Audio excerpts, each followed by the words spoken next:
Hello, welcome back to the channel. Today we're diving right into how to use Monday.com for your weekly planning, your complete guide for 2020-25. We start by logging into Monday.com. The reason we do this is to access our custom workspace. This is where we'll do all our planning. Next up, let's create a new board. Click on the left side menu and select New, then Board. This new board will be the backbone of our weekly planning. It's where we'll keep track of our tasks, deadlines, and progress. Now that we've done that, let's name our board Weekly Planning and set it to Main. This helps us because it makes our board visible to everyone on our team, fostering transparency and alignment.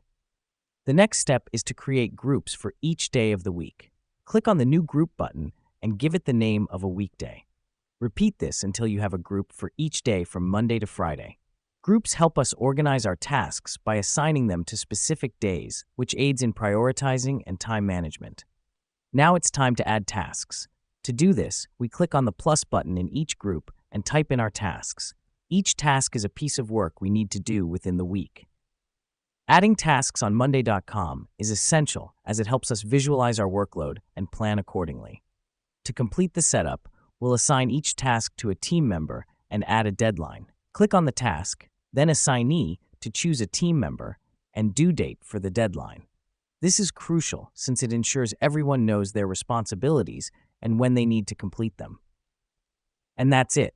In just a few minutes, you've set up your weekly planning on Monday.com. This tool is a fantastic way to keep your team organized, aligned, and productive. Remember, the key is to update your board regularly and communicate with your team. Keep up the good work and happy planning.